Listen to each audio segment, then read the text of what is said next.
민주당 이재명 대선 후보가 정의란 무엇인가의 저자 마이클 샌델 미국 하버드대 교수와 화상 대담을 했습니다. 이 후보는 지나친 능력주의가 불평등을 가져오고 있다며 공정 성장을 강조했습니다. 성장의 정체는 결국 기회의 부족을 초래하고 청년 세대들은 작은 기회를 놓고 많은 사람이 경쟁을 하니까 경쟁에서의 탈락이라고 하는 게 결국은 생존의 문제가 되어버린 것이죠. 샌델이라는 분이 이제 공정하다는 착각, 그러니까 능력주의라는 걸 이제 비판하면서 이제 갔는데요. 능력주의 비판하는 건 대안이 있어야 되잖아요. 네. 그럼 능력이 아니라 무엇으로 사람을 평가할 것이냐. 근데 이분이 거기서 또 말문이 막히죠. 그럼 뭐라고 하냐면은 우리는 능력을 평가하는 가치를 좀 다르게 가져가야 된다. 그래가지고 청소하시는 분의 가치를 조금 더 높게 평가한다든지 뭐 이런 것들 얘기해요. 그러면 듣기에는 좋은 말인데 어떻게 하자는 거냐가 빠져있는 거예요. 그런 거예요. 저는 이제 능력주의를 벗어나가지고 과연 어떤 답이 있을까에 대한 고민하게 되는 거고요. 세계는 이미 여유가 없습니다. 엔비디아 같은 회사가 하나 새로 생겼다. 그 중에 국민의 지분이 30%다. 네. 그래서 그 70%는 민간이 가지고 네. 30% 국민 모두가 남으면 굳이 세금에 막 그렇게 의존하지 않아도 되는 네네네. 오지 않을까요? 이번에도 보면은 모 대선 주자가 보면은 일명 젠비디아라는 걸 하면서 엔비디아 같은 걸 어떻게 만들지는 계획이 없으신데 하여튼간 뭐든 만들어주면 30% 가져가겠다는 얘기를 하시잖아요. 근데 그거 보고 만들려다가도 안 만들겠습니다. 네.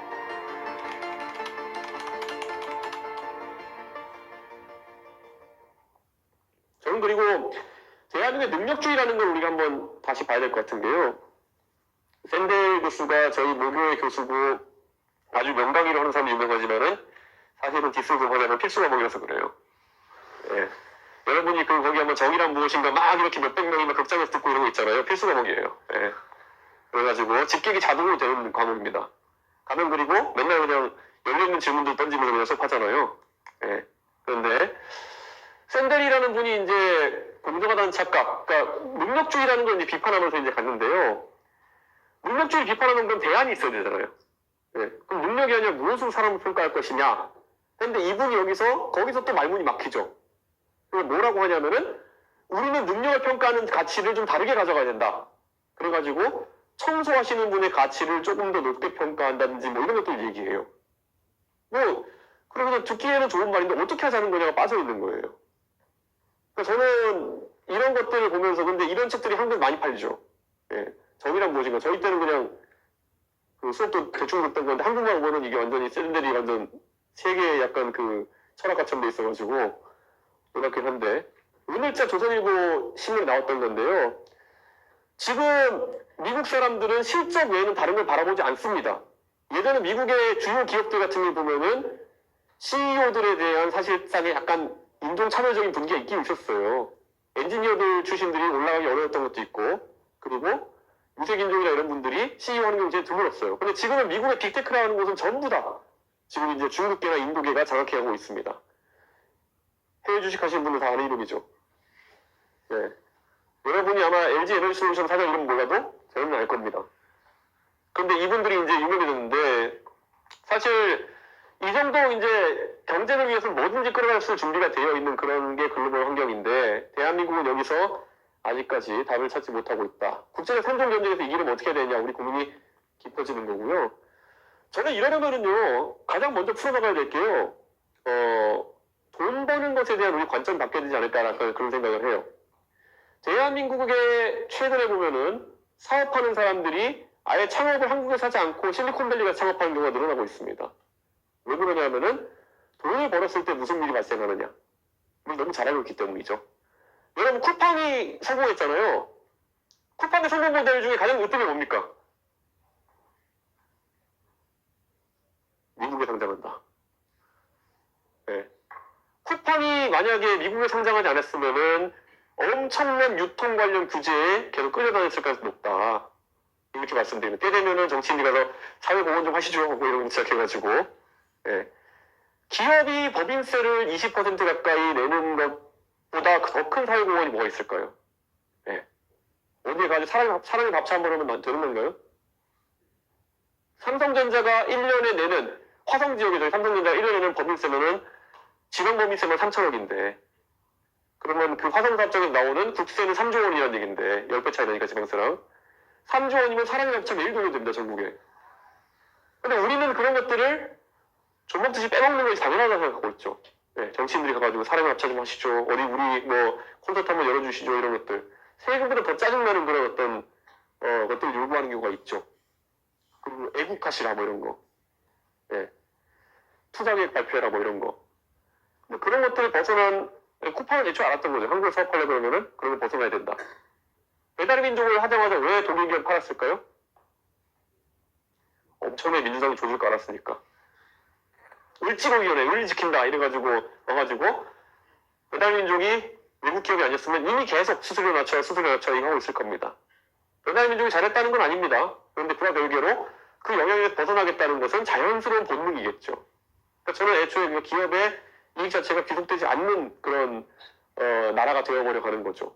그런데 우리가 열심히 일하는 이유는 우리가 가진 게 남는 게 있어야지 열심히 일하는 거 아니겠습니까? 그 본능적인 욕구를 제하고 국가를 운영해서 망한 케이스들이 다 계획경제 공산주의 나라들 아닙니까? 지금 이제 그런 측면에서 우리가 이런 부분을 좀 강화하는 것이 사실 다른 경제정책보다 훨씬 중요한 지점이다.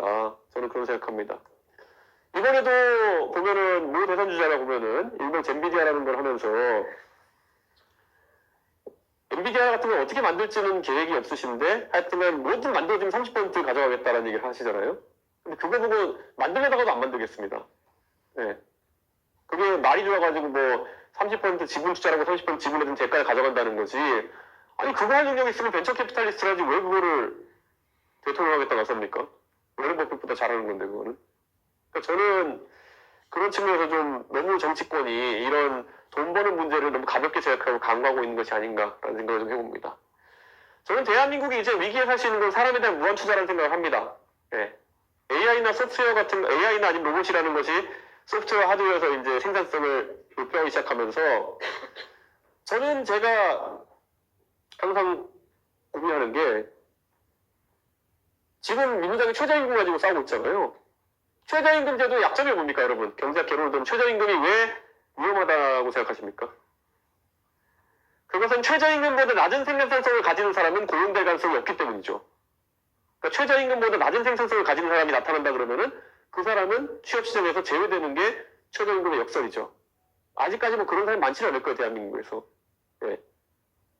그런데 AI와 로봇이 활성화되게 되는 순간부터 저는 결국에는 AI와 로봇의 생산성보다 아래에 있는 사람은 일자리를 가질 가능성이 없어지는 상황이 발생하게 되는 것이죠. 저는 이거를 막는 방법은 뭐겠습니까? 무조건 개인의 생산성을 높이기 위한 방향으로 가는 수밖에 없어요. 개인의 생산성을 높인다는 건 뭡니까? 무조건 교육을 더 강화해야 되는 상황에 가는 거죠. 이렇게 한다고 해가지고 언제까지 개인들이 로봇과 AI에 맞서가지고 생산성을 유지할 수 있을지는 모르겠어요. 하지만 적어도 그 시점을 늦추기 위해 가지고 계속 노력해야 되는 것이 앞으로 정부와 그리고 교육기관의 숙명이라는 것이죠. 우리가 엄청난 효율 향상을 계속 뛰어난 교육을 통해서 만들어내면은 어쩌면 그 임계점이 도달하지 않을 수도 있어요. 대부분의 고용을 유지할 수 있을지 모르겠어요. 한국 사람들이 다른 나라 사람보다 월등한 교육을 받고 그래서 국제적인 시장에서 다 살아남을 수 있으면 좋겠어요. 마찬가지로 석유가 고갈된다고 하지만 30년째 고갈 안 되고 있잖아요. 약간 그런 느낌처럼 우리가 어떤 선택을 하느냐에 따라 가지고 영원히 우리의 생산성은 고갈되지 않고 AI나 로봇보다 우세한 지점에 있을 수 있다는 거죠. 저는 그 기회를 바라보고 대한민국이 생존 경쟁을 해야 되는 것이지 지금 우리가 편하게 앉아가지고 젠비디아 같이 30번 떼먹는 걱정하고 있는 거 저는 이건 진짜 황당한 상황이라 보는 겁니다. 진짜 이거를 어떻게 표현할지 모르겠는데요. 대한민국이 빨리 이 바퀴를 다시 굴리지 않으면은 저는 가만히 있다 감가상각돼서 망할 거라고 생각합니다. 뉴턴의 제1법칙 물리학에 나오는 게 왜 오늘 여기 나왔을까 하겠지만요. 관성이라는 건 그만큼 여러분이 침대에서 일어나기 싫어하는 관성만큼이나 아주 본질적인 본능적인 겁니다. 그러니까 대한민국에서 지금 아까 정치인들 표준적으로 움직이지 않는 것이 디폴트인 사람들이 움직이게 하려면은 굉장한 외력이 필요한 것이고 그 외력이라는 건 선거라든지 그들이 압박을 받는 몇 가지 지점에서 나타나는 겁니다. 그들이 이번에 니네가 앞으로 굴러가지 않으면은 니네를 완전히 제거해버리겠다는 수준의 압박이 들어가지 않으면은 대한민국의 정치인들은 바퀴를 굴리지 않을 것입니다. 왜냐? 가만히 있는 게 유리하다라는 관성, 그 노무현 대통령의 어머니가 말했다는 그 관성 자체가 대한민국의 몇십 년 동안의 성공 방정식이었으니까요. 그러니까 저는 이걸 바꾸기 위한 노력을 해야 된다라고 얘기하는 겁니다.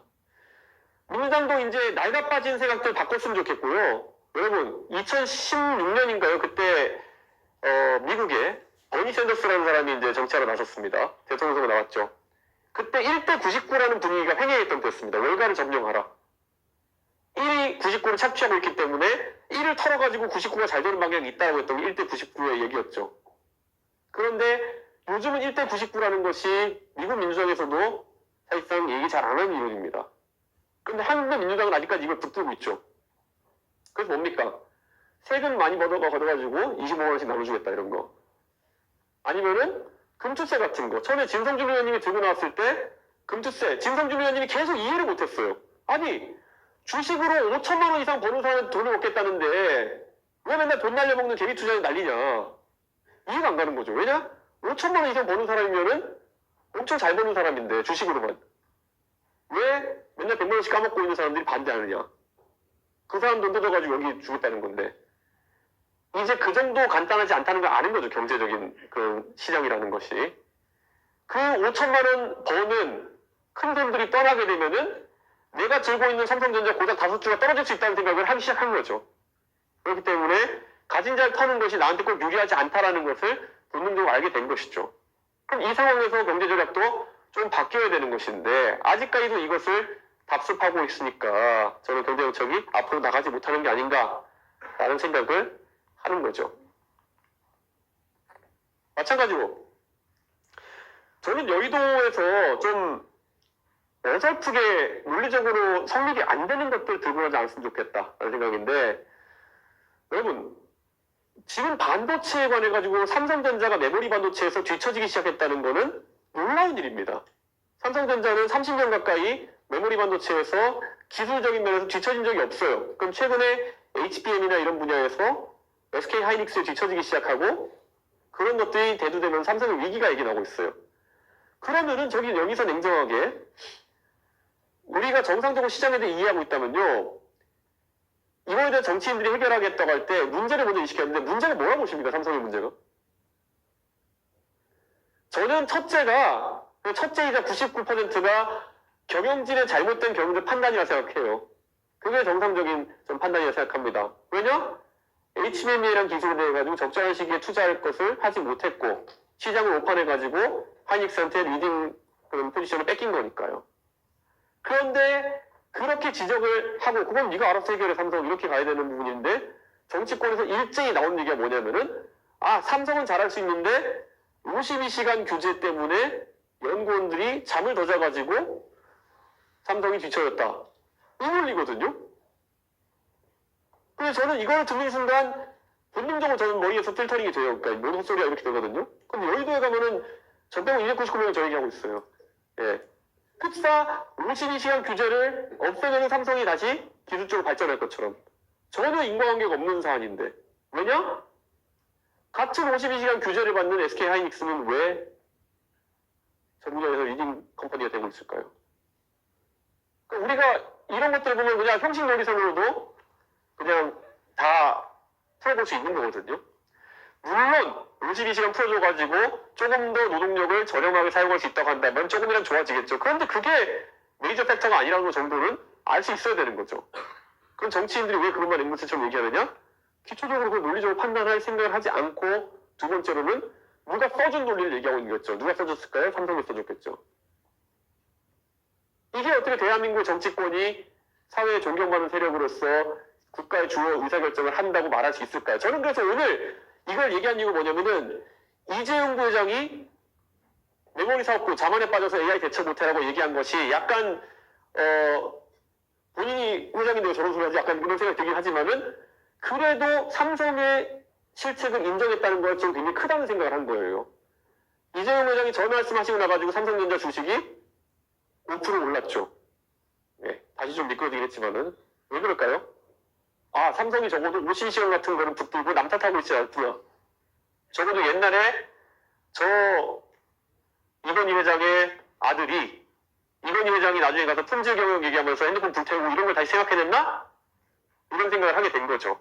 저는 오늘 아주 의미 있는 그런 입장 표명이었다. 저는 그런 생각을 합니다.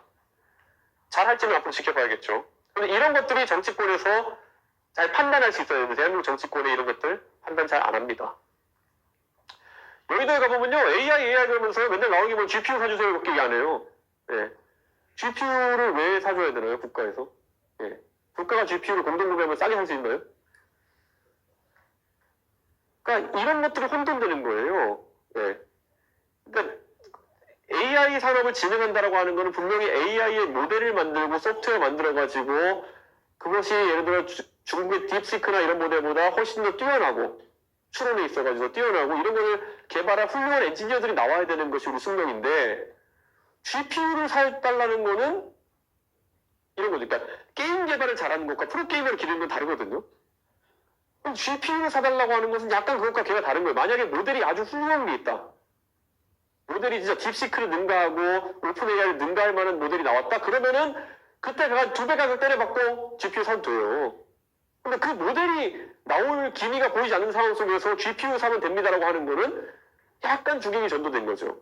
예. 우리 가끔 이제 막 음악 하시는 부분들 보면 실력이 크기 전에 먼저 장비빨부터 사고 하는 분들 있잖아요. 그런 거. 예. 게임 실력은 떨어지는데 막 비싼 컴퓨터 사고 이런 분들.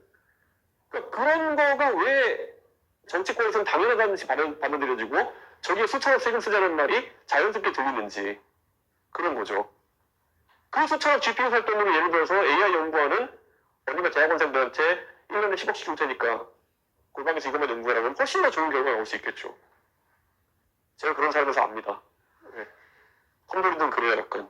그런 거에서 왜 이런 판단을 할까 고민하는 거죠. 제가 젠비디아 논란을 얘기하는 게 뭐냐면요. 한탕주의 때문에 그렇습니다. 한탕주의는 왜 비롯되느냐? 아까 말했듯이 정치인들이 자신의 타임프레임을 짧게 보기 때문이에요. 한 4, 5년 정도의 시간이 나의 정치할 시간이라 생각하기 때문에 계속 한탕주의로 가는 겁니다. 그리고 결과에 책임을 지지 않는 한탕주의인 겁니다. 석유시 취하는데 10년 걸린다고 하는데 이 윤석열 대통령이 왜 하자고 했을까요? 하면서 좋은 소리 듣고 나중에 안 나와도 그때는 의미 없을 거거든요. 윤석열 대통령은. 젠비디아에 왜 저렇게 집착을 할까요? 우선 본인이 수십조를 투자하겠다고 한 다음에 나중에 그거를 수십조 넣을 때는 자기가 이제 정치인이겠지만은 나중에 그 투자의 성과가 나올 때쯤은 아니거든요. 그럼 그 수십조를 누구한테 배분할까요? 저분이 또 돈 배분하는 거 끝내주잖아요, 또. 원래 사업은 저런 분야 같이 해야 됩니다. 자기 주변에 있는 사람들이 돈을 벌게 해주는. 하지만 감옥도 보내주는. 뭐 약간 이런 관계이긴 한데 저런 분야 함께 하면 괜찮습니다. 그런데 어쨌든 그러니까 이분 지금 제가 봤을 때는 왜 저렇게 이야기하는지 잘 모르겠지만은 저는 두 분 다 조급증과 더불어가지고 약간 테크나 이런 거에 대한 논리이해 이런 것들도 있지 않았나라는 생각을 합니다.